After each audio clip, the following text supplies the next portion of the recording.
ओम गंगणपतये नमः। ओम गंगणपतये नमः। ओम गंगणपतये नमः। ओम श्री परमात्मने नमः। 15वां अध्याय। प्रचेताओं की मारिशा नामक कन्या के साथ विवाह, दक्ष प्रजापति की उत्पत्ति एवं दक्ष की 8 कन्याओं के वंश का वर्णन। श्री पराशर जी बोले, प्रचेताओं के तपस्या में लगे रहने से किसी प्रकार की रक्षा न होने के कारण पृथ्वी को वृक्षों ने ढक लिया और प्रजा बहुत कुछ नष्ट हो गई।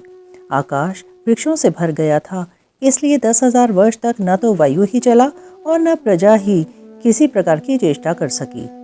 जल से निकलने पर उन वृक्षों को देखकर प्रचेतागण अति क्रोधित हुए और उन्होंने रोषपूर्वक अपने मुख से वायु और अग्नि को छोड़ा। वायु ने वृक्षों को उखाड़ उखाड़ कर सुखा दिया और प्रचंड अग्नि ने उन्हें जला डाला। इस प्रकार उस समय वहां वृक्षों का नाश होने लगा।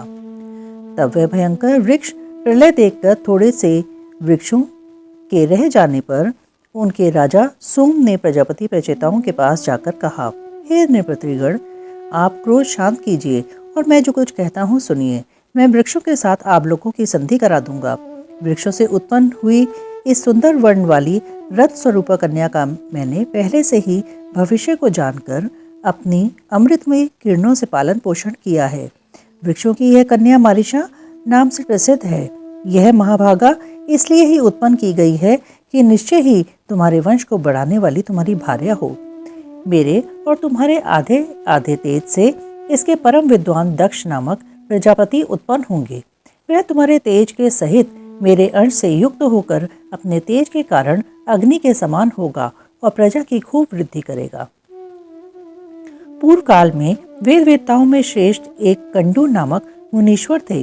उन्होंने गोमती नदी के परम रमणीक तट पर घोर तप किया। तब इंद्र ने उन्हें तपोभ्रष्ट करने के लिए प्रमलोचा नाम की उत्तम अप्सरा को नियुक्त किया।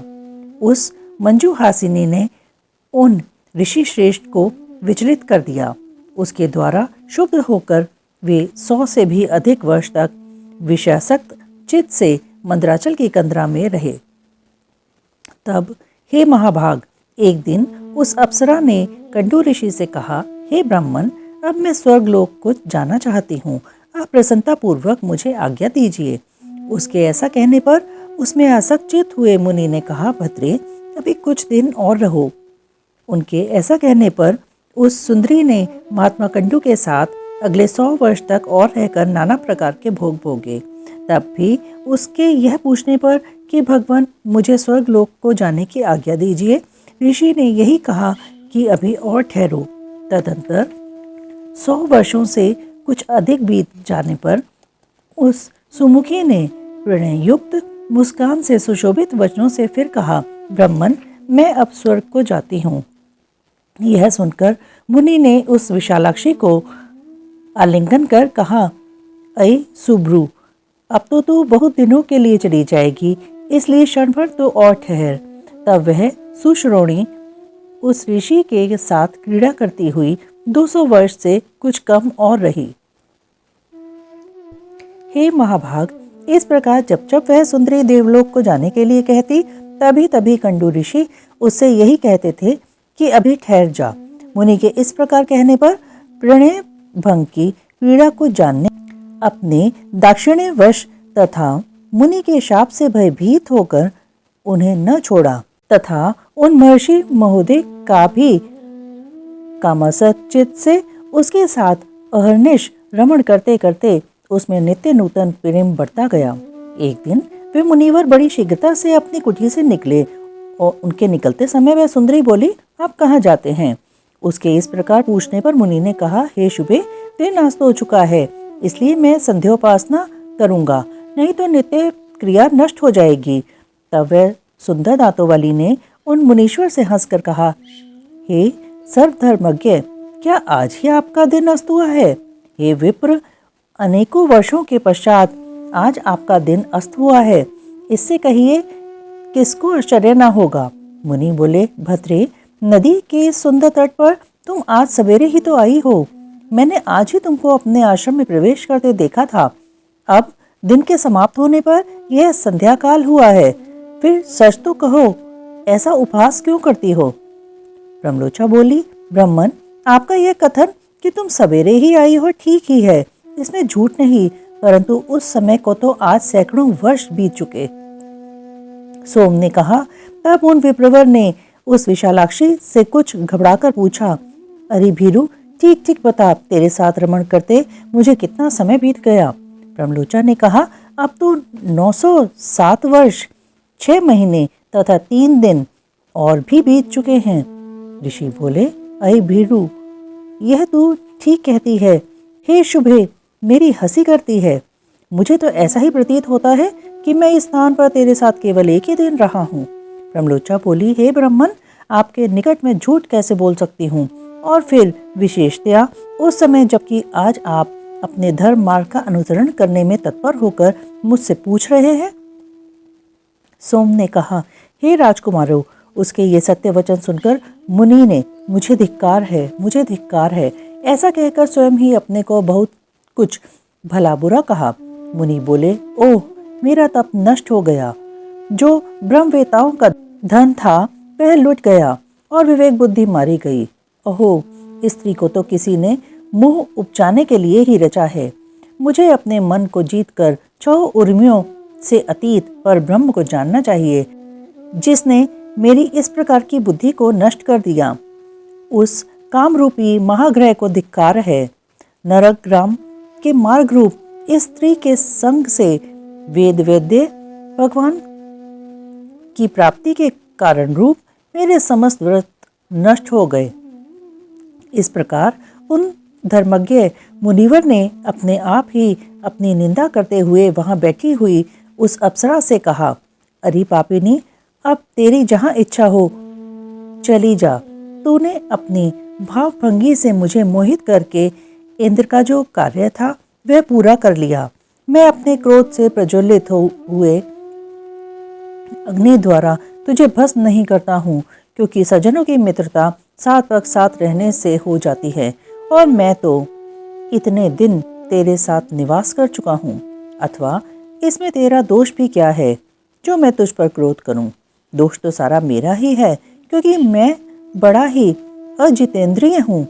तू महामोह की पिटारी और अत्यंत निंदनीय है। हाय, तूने इंद्र के स्वार्थ के लिए मेरी तपस्या नष्ट कर दी, तुझे धिक्कार है। सोम ने कहा, वे ब्रह्म ऋषि उस सुंदरी से जब तक ऐसा कहते रहे तब तक वह भय के कारण पसीने में सराबोर होकर अत्यंत कांपती रही।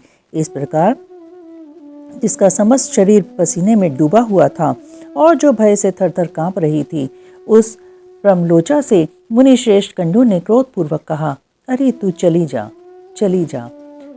तब बारंबार फटकारे जाने पर वह उस आश्रम से निकली और आकाश मार्ग से जाते हुए उसने अपना पसीना वृक्षों के पत्तों से पोंछा।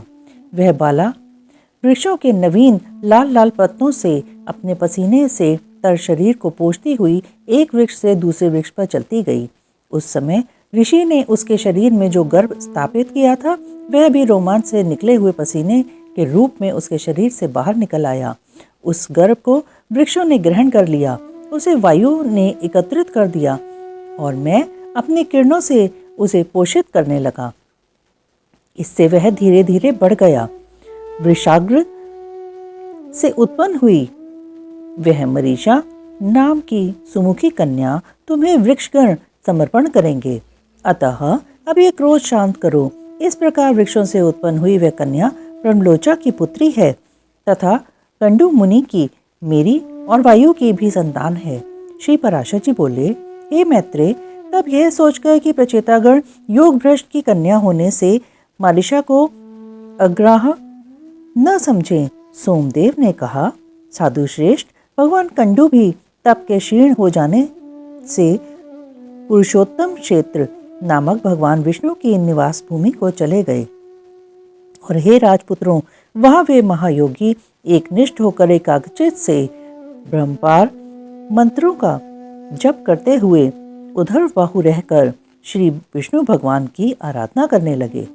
प्रचेतागण बोले, हम कंडू मुनि का ब्रह्मपार नामक परम स्रोत सुनना चाहते हैं, जिसका जप करते हुए उन्होंने श्री केशव की आराधना की थी। सोम ने कहा, हे राजकुमारों, वह मंत्र इस प्रकार है। श्री विष्णु भगवान संसार मार्ग की अंतिम अवधि हैं। उनका पार पाना कठिन है। वे पर आकाश आदि से भी पर अर्थात अनंत हैं। अतः सत्य स्वरूप हैं। तपोनिष्ठ महात्माओं को ही वे प्राप्त हो सकते हैं, क्योंकि वे पर अनात्म प्रपंच से परे हैं तथा पर इंद्रियों के अगोचर परमात्मा हैं और भक्तों के पालक एवं उनके अभीष्ट को पूर्ण करने वाले हैं। वे कारण पंचभूत के कारण पंच तन्मात्रा के हेतु, तामस अहंकार और उसके भी हेतु, महतत्व के हेतु, प्रधान के भी परम हेतु हैं और इस प्रकार समस्त कर्म और कर्ता आदि के सहित कार्य रूप से स्थित सकल प्रपंच का पालन करते हैं। ब्रह्म ही प्रभु है, ब्रह्म ही सर्वजीव रूप है और ब्रह्म ही सकल प्रजा का पति, रक्षक तथा अविनाशी है। वह ब्रह्म अव्यय, नित्य और अजन्मा है तथा वही क्षय आदि समस्त विकारों से शून्य विष्णु है, क्योंकि वह अक्षर, अज और नित्य ब्रह्म ही पुरुषोत्तम भगवान विष्णु हैं। इसलिए उनका नित्य अनुरक्त भक्त होने के कारण मेरे राग आदि दोष शांत हों। इस ब्रह्मपार नामक परम स्तोत्र का जप करते हुए श्री केशव की आराधना करने से उन मुनीश्वर ने परम सिद्धि प्राप्त की। जो पुरुष इस तपवन को नित्य प्रति पढ़ता या सुनता है, वह काम आदि सकल दोषों से मुक्त होकर अपना मनोवांछित फल प्राप्त करता है। अब मैं तुम्हें यह बताता हूँ कि यह मारीशा पूर्व जन्म में कौन थी। यह बता देने से तुम्हारे कार्य का गौरव सफल होगा, अर्थात तुम प्रजा वृद्धि रूप फल प्राप्त कर सकोगे। यह साध्वी अपने पूर्व जन्म में एक महारानी थी। पुत्रहीन अवस्था में ही पति के मर जाने पर इस महाभागा ने अपने भक्ति भाव से विष्णु भगवान को संतुष्ट किया।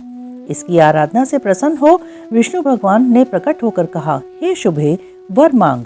तब इसने अपनी मनोभिलाषा इस प्रकार कह सुनाई, भगवान, बाल विधवा होने के कारण मेरा जन्म व्यर्थ ही हुआ। हे जगतपते, मैं ऐसी अभागिनी हूँ कि फलहीन पुत्रहीन ही उत्पन्न हुई। अतः आपकी कृपा से जन जन में मेरे बड़े प्रशंसनीय पति हों और प्रजापति ब्रह्मा जी के समान पुत्र हो। और हे अधोक्षज, आपके प्रसाद से मैं भी कुलशील अवस्था, सत्य, दाक्षिण्य, शीघ्रकारिता, अविसंवादिता, सत्व, वृद्ध सेवा और कृतज्ञता आदि गुणों से तथा सुंदर रूप संपत्ति से संपन्न और सबको प्रिय लगने वाली अयोनिजा माता के गर्भ से जन्म लिए बिना ही उत्पन्न हूँ। सोम बोले, उसके ऐसा कहने पर वरदायक परमेश्वर देवादिदेव श्री ऋषिकेश ने प्रणाम के लिए झुकी हुई उस बाला को उठाकर कहा।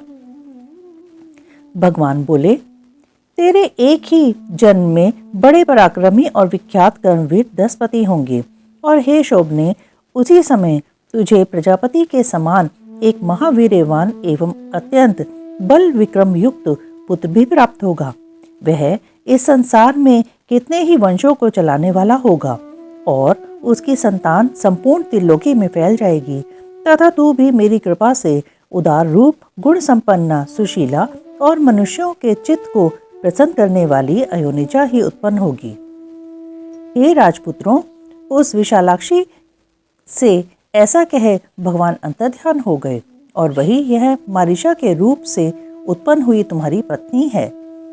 श्री पराशर जी बोले, तब सोमदेव के कहने से रचयिताओं ने अपना क्रोध शांत किया और उस मारीशा को वृक्षों से पत्नी रूप में ग्रहण किया। उन 10 रचयिताओं से मारीशा के महाभाग दक्ष प्रजापति का जन्म हुआ, जो पहले ब्रह्मा जी से उत्पन्न हुए थे। हे महामते, उन महाभाग दक्ष ने ब्रह्मा जी की आज्ञा पालते हुए सर्ग रचना के लिए उद्यत होकर उनकी अपनी सृष्टि बढ़ाने और संतान उत्पन्न करने के लिए नीच ऊंच तथा द्विपद, चतुष्पद आदि नाना प्रकार के जीवों को पुत्र रूप से उत्पन्न किया। प्रजापति दक्ष ने पहले मन से ही सृष्टि करके फिर स्त्रियों की उत्पत्ति की। उनमें से 10 धर्म को और 13 कश्यप को दी तथा काल परिवर्तन में नियुक्त अश्विनी आदि 27 चंद्रमा को विवाह दी। उन्हीं से देवता, दैत्य, नाग, गौ, पक्षी, गंधर्व, अप्सरा और दानव आदि उत्पन्न हुए। हे मैत्रेय, दक्ष के समय ही प्रजा का मैथुन द्वारा उत्पन्न होना आरंभ हुआ है। उससे पहले तो अत्यंत तपस्वी प्राचीन सिद्ध पुरुषों के तपोबल से, उनके संकल्प, दर्शन अथवा स्पर्श मात्र से ही प्रजा उत्पन्न होती थी।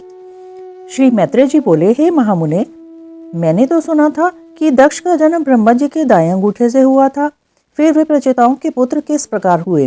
हे ब्राह्मण, मेरे हृदय में बड़ा संदेह है कि सोमदेव के दौहित्र होकर भी फिर वे उनके श्वशुर के हुए। श्री पराशर जी बोले, हे मैत्रेय, प्राणियों के उत्पत्ति और नाश निरंतर हुआ करते हैं। इस विषय में ऋषियों तथा अन्य दिव्य दृष्टि पुरुषों का कोई मोह नहीं होता।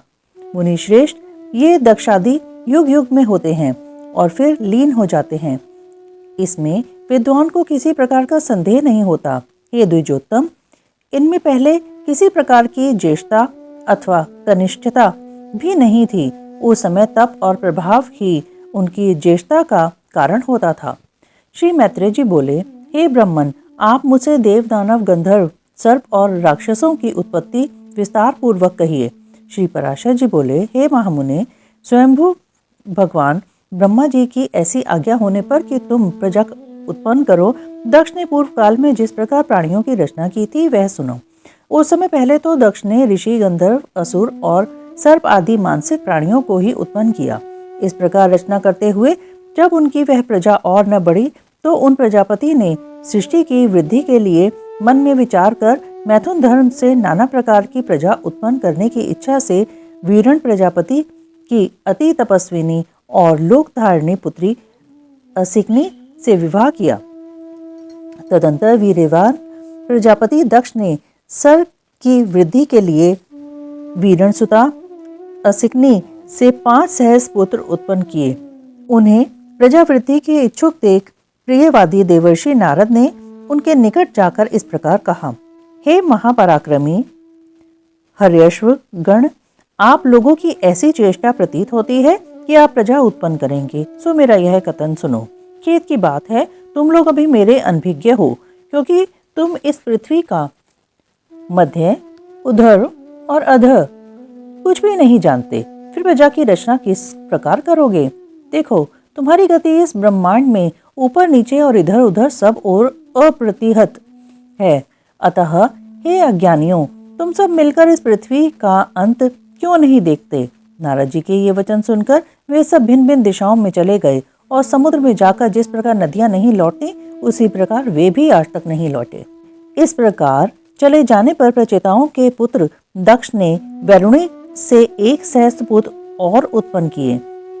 वे शबलाश्वर गण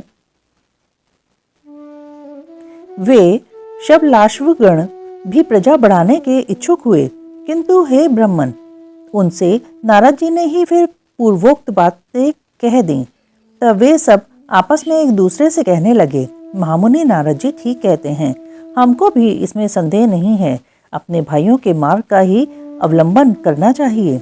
हम भी पृथ्वी का परिमाण जानकर ही सृष्टि करेंगे।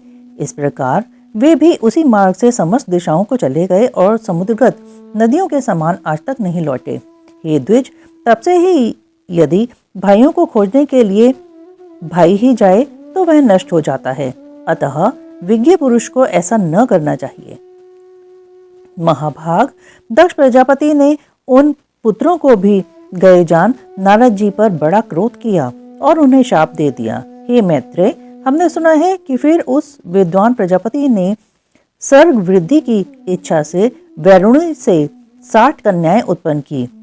उनमें से उन्होंने 10 धर्म को, 13 कश्यप को, 27 सोम को और 4 अरिष्टेमी को दी तथा 2 बहुपुत्र, 2 अरिंगा, 2 बहुपुत्र, 2 अंगिरा और 2 कृशाश्व को विवाही। अब उनके नाम सुनो। अरुंधति, वसु, यामी, लंबा, भानु, मरुत्वती, संकल्पा, मुहूर्ता, साध्या और विश्वा, ये 10 धर्म की पत्नियां थीं। अब तुम इनके पुत्रों का विवरण सुनो। विश्वा के पुत्र विश्वेदेवा थे। साध्या से साध्यगण हुए, मरुत्वती से मरुत्वान और वसु से वसुगण हुए तथा भानु से भानु और मुहूर्ता से मुहूर्ताभिमानी देवगण हुए। लंबा से घोष, यामी से नागवीथी और अरुंधति से समस्त पृथ्वी विषयक प्राणी हुए तथा संकल्पा से सर्वात्मक संकल्प की उत्पत्ति हुई। नाना प्रकार का वसु, तेज अथवा धन ही जिनका प्राण है, ऐसे ज्योति आदि जो 8 वसुगण विख्यात हैं, अब मैं उनके वंश का विस्तार बताता हूँ। उनके नाम आप ध्रुव, सोम, धर्म, अनिल, अनल, प्रत्यूष और प्रभास कहे जाते हैं। आपके पुत्र वैतंड, श्रम, शांत और ध्वनि हुए तथा ध्रुव के पुत्र लोक संहारक भगवान काल हुए। भगवान वर्चा सोम के पुत्र थे, जिनसे पुरुष वर्चस्वी हो जाता है, और धर्म के उनकी भार्या मनोहरा से द्रविण, हुत एवं हव्यवह तथा शिशिर, प्राण और वरुण नामक पुत्र हुए। अनिल की पत्नी शिवा थी, उससे अनिल के मनोजव और अविज्ञात गति ये 2 पुत्र हुए। अग्नि के पुत्र कुमार शरस्तंभ से उत्पन्न हुए थे। ये कृतिकाओं के पुत्र होने से कार्तिकेय कहलाए। शाक, विशाख और नैगमय इनके छोटे भाई थे। देवल नामक ऋषि को प्रत्यूष का पुत्र कहा जाता है। इन देवल के भी 2 क्षमाशील और मनीषी पुत्र हुए। बृहस्पति जी की बहन वर स्त्री जो ब्रह्मचारिणी थी और सिद्ध योगिनी थी तथा अनासक्त भाव से समस्त भूमंडल में विचरती थी, 8वें वसु प्रभास की भार्या हुई। उससे सहस्त्रों शिल्पों के कर्ता और देवताओं के शिल्पी महाभाग प्रजापति विश्वकर्मा का जन्म हुआ, जो समस्त शिल्पकारों में श्रेष्ठ और सब प्रकार के आभूषण बनाने वाले हुए तथा जिन्होंने देवताओं के संपूर्ण विमानों की रचना की और जिन महात्मा की शिल्प विद्या के आश्रय से बहुत से मनुष्य जीवन निर्वाह करते हैं। उन विश्वकर्मा के 4 पुत्र थे। उनके नाम सुनो। वे अजयपाद, अहिर्बुद्धन्या, त्वष्टा और परम पुरुषार्थी रुद्र थे। उनमें से त्वष्टा के पुत्र महातपस्वी विश्वरूप थे।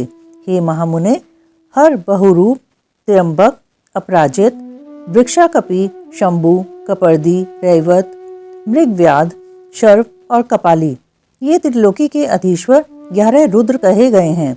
ऐसे सैकड़ों महातेजस्वी 11 रुद्र प्रसिद्ध हैं। जो दक्ष कन्याएं कश्यप जी की स्त्रियां हुईं, उनके नाम सुनो। वे अदिति, दिति, धनु, अरिष्टा, सुरसा, खसा, सुरभि, विंता, ताम्रा, क्रोधवशा, ईरा, कद्रु और मुनि थीं। हे धर्मज्ञ, आप तुम उनकी संतान का विवरण श्रवण करो। पूर्व मनवंतर में तुषित नामक 12 श्रेष्ठ देवगण थे। वे यशस्वी सुरश्रेष्ठ चाक्षुष मनवंतर के पश्चात वैवस्वत मनवंतर के उपस्थित होने पर एक दूसरे के पास जाकर मिले और परस्पर कहने लगे, हे देवगण, आओ हम लोग शीघ्र ही अदिति के गर्भ में प्रवेश कर इस वैवस्वत मनवंतर में जन्म लें, इसी में हमारा हित है। इस प्रकार चाक्षुष मनवंतर में निश्चय कर उन सब ने मरीचि पुत्र कश्यप जी के यहाँ दक्ष कन्या अदिति के घर से जन्म लिया। वे अति तेजस्वी उससे उत्पन्न होकर विष्णु, इंद्र, अर्यमा, धाता, त्वष्टा, पूषा, विवस्वान, सविता, मैत्र, वरुण, अंशु और भग नामक 12 आदित्य कहलाए। इस प्रकार पहले चाक्षुष मनवंतर में जो तुषित नामक देवगण थे, वे ही वैवस्वत मनवंतर में 12 आदित्य हुए। सोम की जिन 27 सुव्रता पत्नियों के विषय में पहले कह चुके हैं, वे सब नक्षत्र योगिनी हैं और उन नामों से ही विख्यात हैं। उन अति तेजस्विनियों से अनेक प्रतिभाशाली पुत्र उत्पन्न हुए। अरिष्नेमी की पत्नियों के 16 पुत्र हुए। बुद्धिमान बहुपुत्र की भार्या कपिला, अतिलोहिता, पीता और अशिता नामक 4 प्रकार की विद्युत कही जाती हैं। ब्रह्म ऋषियों से सत्कृत ऋचाओं के अभिमानी देवश्रेष्ठ प्रत्यंगिरा से उत्पन्न हुए हैं तथा शास्त्रों के अभिमानी देवप्रहण नामक देवगण देवर्षि कृशाश्वी की संतान कहे जाते हैं। हे तात, 8 वसु, 11 रुद्र, 12 आदित्य, प्रजापति और वष्टकार, ये 33 वेदोक्त देवता अपनी इच्छा अनुसार जन्म लेने वाले हैं। कहते हैं इस लोक में इनके उत्पत्ति और निरोध निरंतर हुआ करते हैं। ये 1000 युग के अनंतर पुनः पुनः उत्पन्न होते रहते हैं। हे मैत्रेय, जिस प्रकार लोक में सूर्य के अस्त और उदय निरंतर हुआ करते हैं, उसी प्रकार ये देवगण भी युग युग में उत्पन्न होते रहते हैं। हमने सुना है दिति के कश्यप जी के वीर्य से परम दुर्जय हिरण्यकशिपु और हिरण्याक्ष नामक 2 पुत्र तथा सिंहिका नाम की एक कन्या हुई, जो विप्रचिति को विवाही गई। हिरण्यकशिपु के अति तेजस्वी और महापराक्रमी अनुलाद, ह्लाद, बुद्धिमान, प्रहलाद और संह्लाद नामक 4 पुत्र हुए, जो दैत्य वंश को बढ़ाने वाले थे। हे महाभाग, उनमें प्रहलाद जी सर्वत्र समदर्शी और जितेंद्रिय थे, जिन्होंने श्री विष्णु भगवान की परम भक्ति का वर्णन किया था, जिनको दैत्यराज द्वारा दीप्त किए हुए अग्नि ने उनके सर्वांग में व्याप्त होकर भी हृदय में वासुदेव भगवान के स्थित रहने से नहीं जला पाया। जिन महाबुद्धिमान के पाशबद्ध होकर समुद्र के जल में पड़े पड़े इधर उधर हिलने डुलने से सारी पृथ्वी हिलने लगी थी, जिनका पर्वत के समान कठोर शरीर सर्वत्र भगवच्चित रहने के कारण दैत्यराज के चलाए हुए अस्त्र शस्त्रों से भी छिन्न भिन्न नहीं हुआ। दैत्यराज द्वारा प्रेरित विषाग्नि से प्रज्वलित मुख वाले सर्प भी जिन महातेजस्वी का अंत नहीं कर सके, जिन्होंने भगवत स्मरण रूपी कवच धारण किए रहने के कारण पुरुषोत्तम भगवान का स्मरण करते हुए पत्थरों की मार पड़ने पर भी अपने प्राणों को नहीं छोड़ा। स्वर्ग निवासी दैत्यपति द्वारा ऊपर से गिराए जाने पर जिन महामती को पृथ्वी ने पास जाकर बीच ही में अपनी गोद में धारण कर लिया, चित्त में श्री मधुसूदन भगवान के स्थित रहने से दैत्यराज का नियुक्त किया हुआ सबका शोषण करने वाला वायु जिनके शरीर में लगने से शांत हो गया। दैत्येंद्र द्वारा आक्रमण के लिए नियुक्त उन्मत्त दिग्गजों के दांत जिनके वक्षस्थल में लगने से टूट गए और उनका सारा मद चूर्ण हो गया। पूर्व काल में दैत्यराज के पुरोहितों की उत्पन्न की हुई कृत्या भी जिन गोविंदासक्त भक्तराज के अंत का कारण नहीं हो सकी, जिनके ऊपर प्रयुक्त की हुई अति मायावी शंभरासुर की हजारों मायाएं श्री कृष्णचंद्र के चक्र से व्यर्थ हो गईं, जिन मतिमान और निर्मत्सर ने दैत्यों के रसोइयों के लाए हुए हलाहल विष को निर्विकार भाव से पचा लिया, जो इस संसार में समस्त प्राणियों के प्रति समांचित और अपने समान ही दूसरों के लिए भी परम प्रेम युक्त थे, और जो परम धर्मात्मा महापुरुष सत्य एवं शौर्य आदि गुणों की खानी तथा समस्त साधु पुरुषों के लिए उपमान स्वरूप हुए थे। इस प्रकार श्री विष्णु पुराण के पहले अंश में 15वां अध्याय समाप्त। ओम श्री परमात्मने नमः।